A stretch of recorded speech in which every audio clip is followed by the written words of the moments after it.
Hello, hello, hello. Welcome back. I think it is time to do some reading.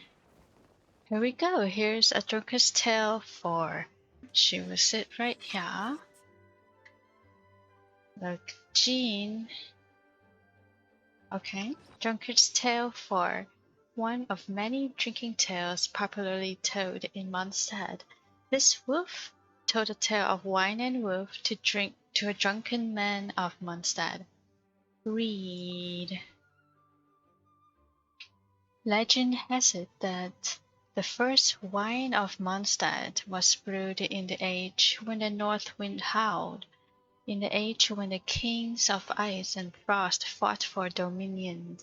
Mondstadt's forebears brewed rudimentary wine from wild fruits, even as they shivered in the biting cold. They did so to ease the pain of their frostbitten fingers and to give them the courage to face the harsh and unforgiving ice. For at that time the land of Mondstadt was engulfed by ice and snow, and the dandelions had not yet reared their heads. It is said that the first person in Mondstadt to discover the craft of wine brewing was a grossly negligent guard. In a tribe beset by blizzards on all sides, it was the unenviable job of the hardy hunter-gatherers to stock the storage pits with food, and it was the guard's task to guard against intruders. The sight of a human intruder was a rare one indeed in that harsh environment. But there were other creatures who could better withstand the cold, and they would burrow underground to reach the food stocks. The rules of the tribe were that one person should inspect the storage pits at all times, filling in any mouse holes discovered, or better still, catching them red-handed in the act of pilfering, to keep the tribe's food supplies at plentiful level. At that time, the damp, dark caves needed constant care and attention to prevent the food they held from going bad and rotting. On top of this, the mischievous little creatures that hid away out of sight would sometimes play pranks on the guards. So one day, a willy wind spirit noticed that the grossly negligent guard was once again being grossly negligent.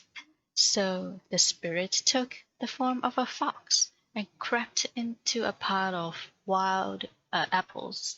There it caused yeast to grow, ripening the apples and causing them to ferment. The grossly negligent guard was ravenous when he returned and elected to partake of one of the apples. The mellow taste of fermented fruit delighted both his body and his mind.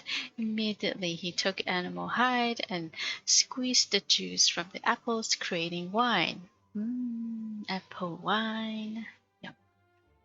Grossly negligent guard, who first invented brewing in the age of ice and snow, also became Mondstadt's first drunkard. It is said that he was the person ever to fall into a drunken dream. In his first drunken dream, he drunkenly dreamt that he had become a lone wolf. Somewhere in the long-lost past, or possibly the far-flung future, he fought fang and claw with rival wolf packs, battled with humans for food and in the midst of a raging snowstorm, and meet the first silly, the tribe-dwelling human, and the pack-dwelling wolf could not bear to live in solitude. This newly brewed wine served to bring man and wolf together in their dreams, but their attitude towards these dreams were poles apart. The human, who knew only the wind and snow, yearned for the wasteland where the lone wolf runs freely, but the lone wolf was fearful of humans' desire. It could not understand why this human was captivated by dangerous illusions and sought hope from within them. What concerned the wolf even more was that when in a drunken human dream, it could no longer distinguish whether it was a wolf or a human with a woven spirit. So the wolf swore on an oath never to touch the human's poison again, to resist the allure of wine. Wolves are not the children of the wind and the land of wine, and song is not their home. So the wolves left the human's domain and settled far off in the wilderness and deep in the mountain forest, places where the scent of wine could not reach them. What you humans call wine, we wolves call the abyss, the wolf haughtily concluded. But as the wolf turned towards the drunkard to say this line, it discovered that the drunkard was now lying fast asleep on a bed of pine branches. The wolf was most displeased, and violently expelled a puff of air from its nostrils before leaving the still, pungent pile of sleeping human to his business and going on to its way. So here we go. This is A Drunkard's Tale 4. If they come out more, like the fifth part or sixth part, I would gladly continue to read it. It's fun read. So thanks for watching and have a wonderful day and bye.